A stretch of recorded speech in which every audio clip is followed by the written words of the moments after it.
Blog Talk Radio. Following ingredients include a look behind the scenes. Cook uncovered until hot. Add grooves to taste. I would like, if I may, to take you on a strange journey. Once upon a time, there was a little girl. The accident was over a year ago. A second woman has been elected president. The 12th planet has been named in the solar system. The last wild polar bear has died. I slept through it all. I was here for my waking. He called it a beginning. He said it was good. I think he may have thought that anything I did was good. Welcome to Transition Radio, live from Hollywood, Florida, with your host and hostess, Mark Angelo and Jessica Lynn Cummings.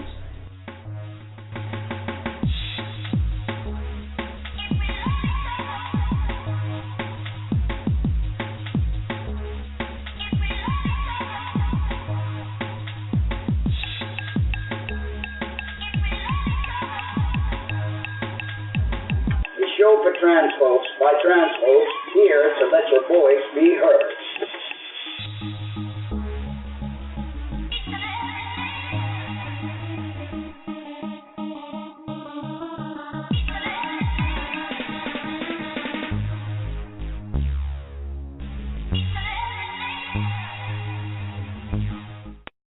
Well, good evening, everyone, and welcome to another edition of Transition Radio. I can't believe it's been a week that's gone by. We miss you guys greatly. We so look forward to the weekends because we have you Friday night and Sunday for our TV show.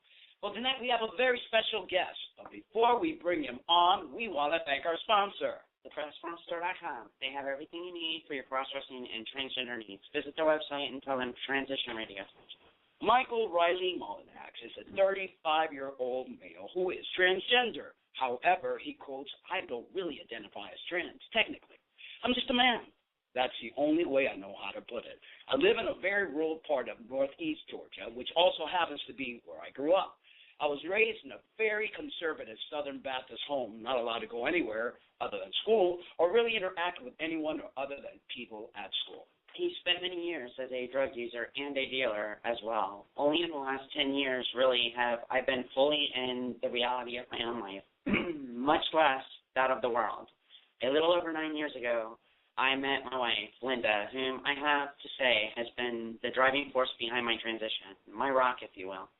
She told me many times that she just didn't see me as a female and that something was very different about me in many ways. The more she talked, the more I actually listened. She got me to give up the drug habits, quit living life for the minute, and really talk about what I was running from. Be proud of the person you are and quit trying to make the world happy with it. The first 4 years of his transition was without hormones, but it was not enough. He was still miserable, so again, more research and followed by a long argument and not so willing trip to the GYN. There would be one of the most eye-opening moments for him yet. After the PAP, his doctor said he was intrigued with something and that ultrasound was definitely needed. The ultrasound revealed the possible root of my temper. I had one ovary and one testicle that had never dropped. He wouldn't prescribe tea to me yet, but definitely fueled my fire to get on it as soon as possible. And here I am almost 3 years later. I know that my purpose now, what it is, and that it is to make all the people realize that God loves us, every single one of us. I'm working toward my BA in religion and have every intention of pushing onward into a full-blown trans ministry, of course including everyone, but focusing on that spirituality that I know trans people feel like they can never obtain. I know now that we are dual-purpose people. We carry more than one message, and that each message was intended to be delivered by a different messenger, but yet in just one body. Now, welcome to a show, the amazing Mr. Michael Mullinax. Hello, hey, Michael. Guys. Hey, what's up, Michael? How are you? Making it. Long, stressed out week. I get here, your brother. But, hey, we've been wanting to get you on the show and one thing after the other. you're definitely an incredible individual. You have a nice story to tell, and I think the listeners will really enjoy this interview with you. You're a spiritual man, and that to me makes you great in my book. So we're going to start the little Q&A, and Jessica's going to start off with the first question. Absolutely. You ready, Michael? Yeah, take off. Okay. What was it like growing up feeling different and not understanding this thing that we know as being transgender? Pure hell. It's like being pulled in a million different directions. You don't fit anywhere. You don't know if you even want to try to fit anywhere, or I didn't. The harder I tried to seem, the more stress I put on myself. And the more people didn't like me because I was just so out of place with everything. They just thought I was weird. Well, Michael, let me really dig deep into that question for you. And I know that we all go through so many pains and so many different feelings being different. But sometimes I believe that being different is not such a bad thing. And I believe that we are a messenger from something higher, which a lot of us call God.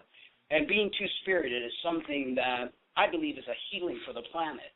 So even though we go through pains, and you said it was like living hell, do you really feel that deep inside? And this is going to lead me to the next question. Do you feel you were given this life for a reason? And if so, explain.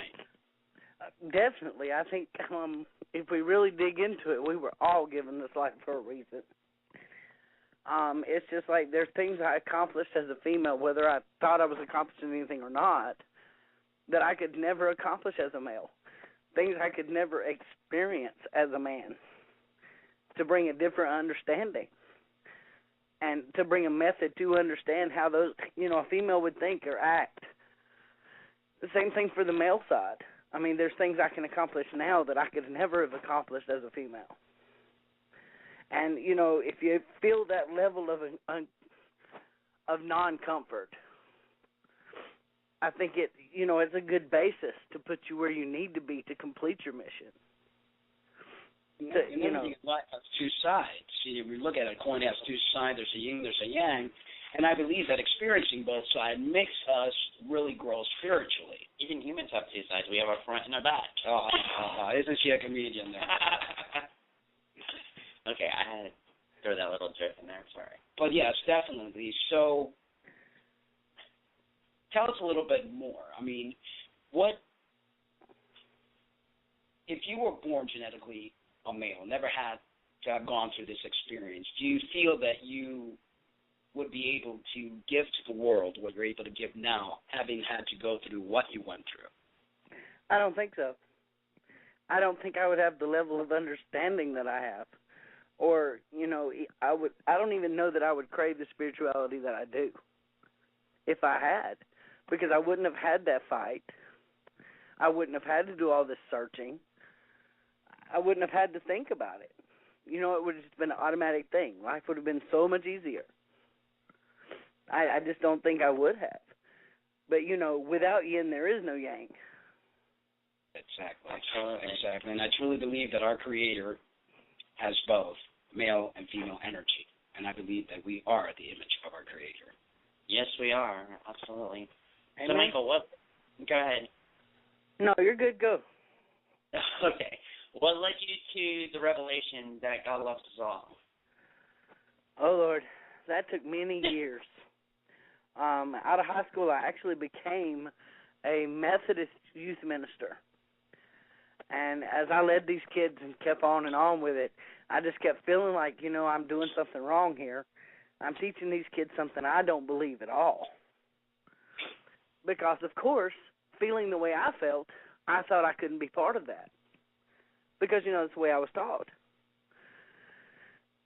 But what finally led me to it is once I stepped into the transition and actually understood what was going on.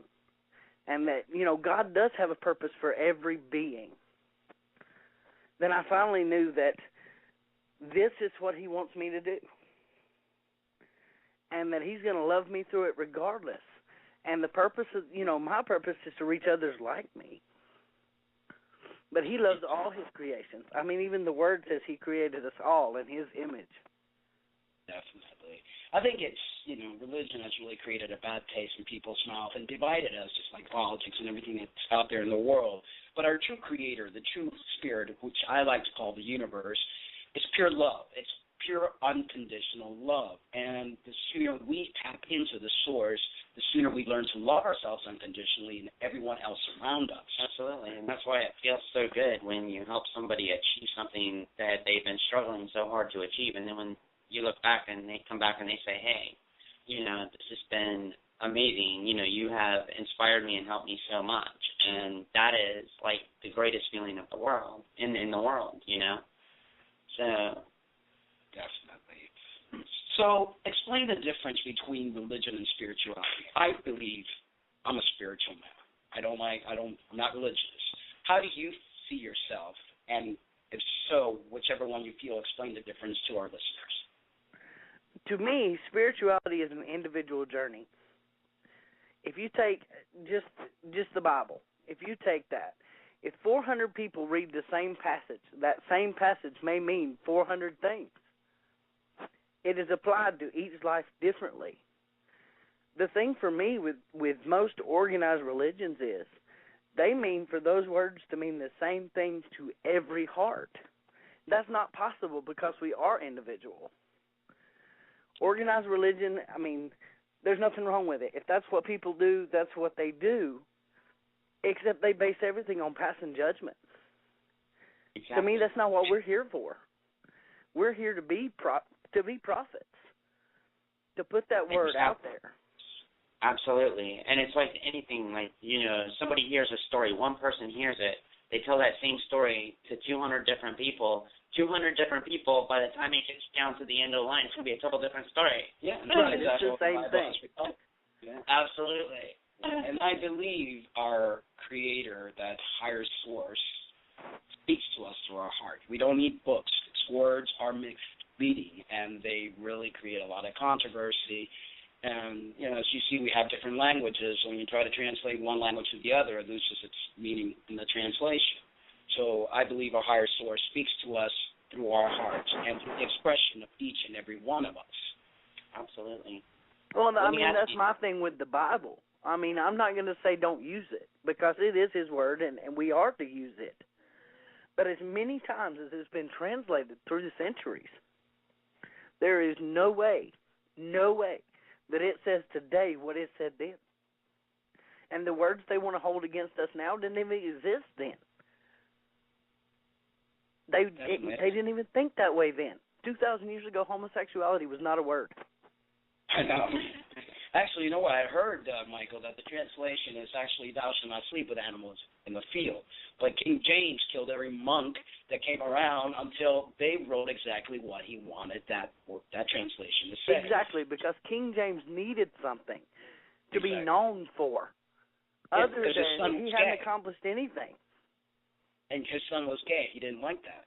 So, it's just like we really can't believe. And again, I'm not knocking any religious person. I respect and love everyone, and everyone is entitled to believe what they want to believe.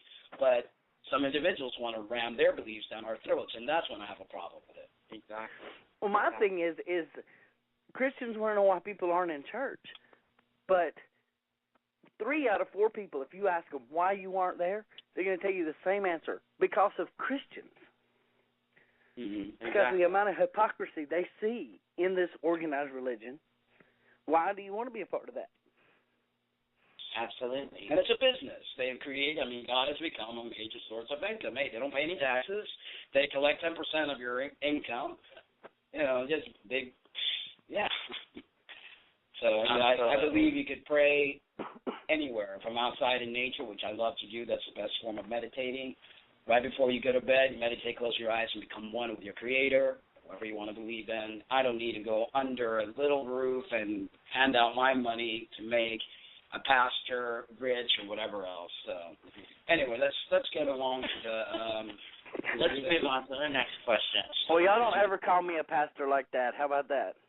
No, I know you're going to be different. I feel it, Michael. I feel it. From the moment that we made the announcement for you, I felt you were a good man, and I felt that you're going to do something very special in this world. Absolutely. So let me ask you, do you feel there are many individuals who are lost due to not knowing who they are or what their purpose here is? Yes, I do. And I mean, if, transgender people of today don't keep putting the word out and keep that open image that it's okay to be the way we are, how many of them are going to stay lost, especially in small towns like where I'm from? That's actually the reason I moved back here. Because people aren't going to think about that here. They're not going to get all into that. They're afraid to do so. But we've got to keep putting that foot forward for them, for the generations to come, so that maybe they will be able to understand their purpose and understand who they are and where they come from. Yeah, the sad thing is, Michael, that from the moment you're put in school, you're being told what to think, how to think, you're being programmed, and people don't believe they have a purpose. They feel that they're just there to work like a monkey, pressing buttons for a corporation, making the corporation rich. We don't have a rite of passage anymore, as we did back in Native times. We really had purpose. We were one with this beautiful planet that we so much destroy now. People are like robots. And I believe that once you go deep within you and you realize, hey, I'm a special human being, not this little robot they're trying to program, and I do have a purpose, then the person's life totally changes.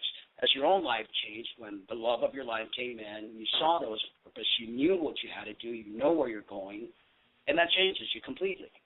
Well, I have to say about what you were saying about schools and everything like that. It's like, how much of this stuff do we really use in life, but basic math, spelling, and English in the United States that we learn in school?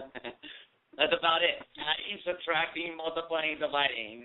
What's with all the algebra? Right, with all the computers and calculators, we use that, and then all the history. Nowadays, it's all computers, laptops, and internet that does all the deciding for you. So what is school really this time? And the but then you got guys that flunked all the way through making $3 million a football game.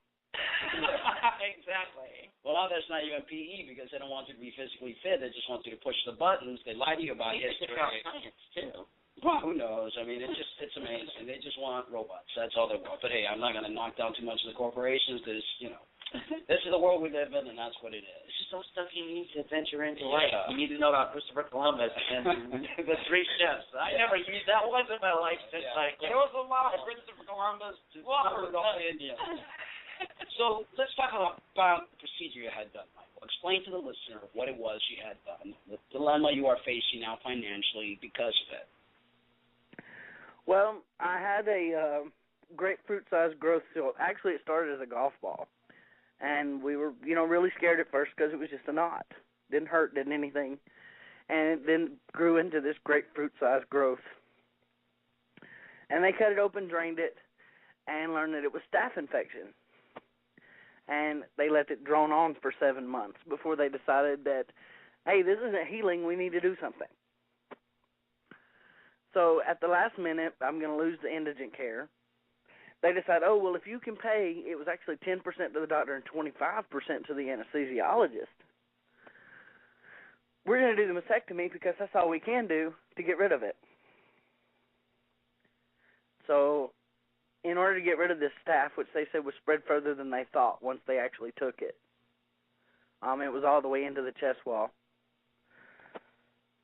And how did everything turn out? So I know that when we actually made the announcement about you in our radio and TV show to get the listeners and viewers to help out, how did the surgery turn out? Did they catch the staph infection, or how are you feeling today? I'm doing okay. I had a little issue with the surgeon, actually. He didn't take everything that I end up paying for. He was supposed to do the total, but he left some he wasn't supposed to. He actually came into the waiting room while I was in recovery to give Linda a 30-minute speech about being transgender and about how I needed to do this and this and this before I take these steps. I don't exactly know how that was relevant, and I'm trying to figure out what I can do or what to do to deal with him at the same time that I'm in this financial hole. Because now I have 3 hospital bills, the actual hospital bill, the doctor and the anesthesiologist looming over me. But I'm healing okay. I did notice a place on it today that it's gotten some, some more pus in it. So I'm a little concerned with that, but I don't go back to the doctor till Monday. But hopefully it's not going to be anything serious. It's really sad. The medical system, it's so corrupt. They really don't care about people. I mean, I'm a medical professional myself, and it really baffles me what I see. And we're about the only country, and I know that people don't like socialized medicine because it also gets turned into something that's not appropriate. But we took an oath to take care of people in the medical community, especially doctors. They took a special oath. And they really don't buy that oath. They do everything but really care about the individual. And then the astounding amount of financial debt that an individual gets into when they go into the hospital, like I said, anesthesiology. That if you get sold an aspirin in the hospital and it costs you $20. I mean, that's crazy. So that all needs to change dramatically. Definitely. So, Mike, did you set up another account? Not yet. I was trying. This has been the first week of my bachelor's. I have been plowed, and I know that the first week is going to be the lightest week. Trying to do that. I haven't found a good site for it. I do have my PayPal for now. It's still there. Okay, I was going to suggest that, to give the listeners your PayPal account or your, to go into your PayPal account or to go into your email so they could send their donation to your PayPal account to help you. So if you go ahead and give that information out so the listeners can listen and help out. All right. The PayPal email is northgaftm@gmail.com. Repeat that again for us, Michael. North, NORTH, GA, F as in Frank, T as in Tom, M as in Mary, @gmail.com. Also, when Jessica puts your page on the website, we'll have that information up. So go ahead and email that to us to transitionradioshow@gmail.com. And when Jessica puts up your personal page there, all that information will be in there so that the listeners could actually contribute and help you out. Well, I'm gonna try to look some tonight into setting up another one, something like Chip In, because that's completely gone. They don't do that anymore. Wow. And I'll email it to you guys as soon as I have it. Okay. Sounds fantastic. So let me ask you, in reading your bio, and explain to the listeners what you meant by this. I know now that we are dual-purpose people. We carry more than one message, and that each message was intended to be delivered by a different messenger, but yet in just one body. That goes back to, like I was saying, there were things that only Amy could do in that first 20, however many years it was, 28, I think. Nope, it doesn't matter. Anyway, only things that she could do that Michael would have never been able to accomplish, things I would have never experienced. And I feel like, even though I did a lot of drugs back then and went through a lot of things, that God still used me for some purpose there. Maybe to experience that, just so that's another branch of people that I can reach now. And now Michael has a new purpose. I'm sorry? When I read your bio and you said that you identify as a man, and not to judge you because we all identify differently, when I first transitioned, I kind of did just identify as a man. Then I realized the purpose that I'm here to be two-spirit and I'm here for a reason. I'm very proud to identify as a transgender man. As a matter of fact, when people say, no, you're a man, and I say, no, I'm a transgender man. And I will go with that to the grave because not that there's anything wrong with genetic men. We each have our purpose, and God bless them, but I feel we're a different breed. And I feel that it's almost like hybrid. And you approved transgender man or transgender woman. And I'm very extremely proud of that. And I don't hate my old self. As a matter of fact, I loved Maritza, which is my name when I was a female. And if it wasn't for her, I wouldn't be here today. And I love her to death because she put up with so much. And she had to go through so much so that I would be able to be here today. Well, I also second that because I have to say that basically, as far as I've dated cisgendered males, and Mark has been my first endeavor into being with somebody that's trans, and I can tell you that the relationship is so much different, so much better, because he actually knows what a woman wants, and I know what a man wants, ironically. And so I think it works out really good that way in a lot of aspects. So explain, are you proud to be trans at all? Or, I mean, it's okay if you're not. I mean, I'm not judging you in which way or form, brother. I am. I'm not going to say that I'm not. I think a lot of that for me comes from the area that I live in here. Because I do, to a point, whether I'm proud or not, still have to, live in stealth. Because this is not the greatest area until maybe I can open a few eyes. I still kind of live scared. I hear you. But even too many people still know me, though, is the thing that's the hard part. Is they still want to call me the other name. They don't care. They don't care where they are or what. Oh, look, there's Amy. Who are you talking about? I don't see that person anymore. She's dead. She's gone. Well, Michael, thank you so much for being on the show. We have an announcement that we want to make before the show stops going live. We only have 4 more minutes. We want to thank you. Again, when you send us that information, and Jessica puts it on the website so that we can help a brother out. We chipped in when you had your chip account, and we'll go ahead and send some more donation to help you out, brother. That's what Transition Radio is all about, and that's what Jess and Mark are all about, to help our trans family. So let's make this little quick announcement here. Thank you, Michael, and appreciate you being on the show. Well, thank you guys for everything. Thank you, Michael. And Rogue Arizona State Representative John Kavanaugh once, let me go ahead. That was actually John Kavanaugh. Oh, John Kavanaugh. He doesn't even, I shouldn't even pronounce his name right, wants to pass a bill that would throw trans people in jail for using public restrooms. We need to stop him now. If the bill passes with his amendment, police could stop any woman trying to use a women's restroom. She'd have to show proof that she's a woman, and if she doesn't have ID or the gender on her ID doesn't match her gender identity because she's trans, it will require 6 months in jail and a I was going to say $25,000, but a $2,500 fine. $25,000 is a little bit too much, but anyway, $25,000 of course, and 6 months in jail, that's crazy. When asked why the bill targeted trans people, he explained that it's because he thinks they're weird. That you're weird, mister. The law would lead to extreme gender policing, and anyone gender nonconforming would need an ID just to be in public restrooms.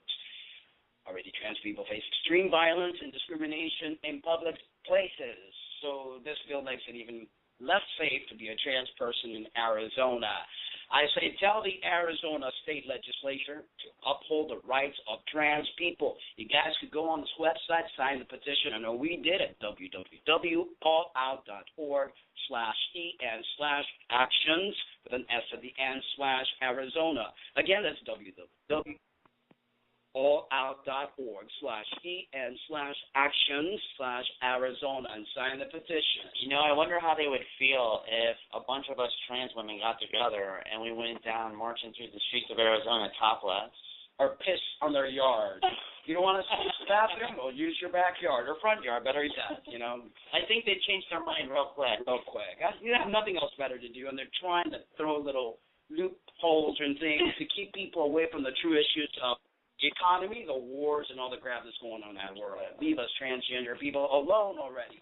Well, guys, thank you so much. Thank you, Michael. We're looking forward to Sunday. We have Christine Beatty, I think is her name, or Beatty. Christine, I know me in names. Christine Beatty, yes, great performer. We're looking forward to interviewing her on Sunday. Guys, have a great night tonight. Have fun. Good night. Good night. We love you, but remember to always love yourselves, too. And good night, everyone. Good night, Michael. Good night. Love you, guy. Here we go.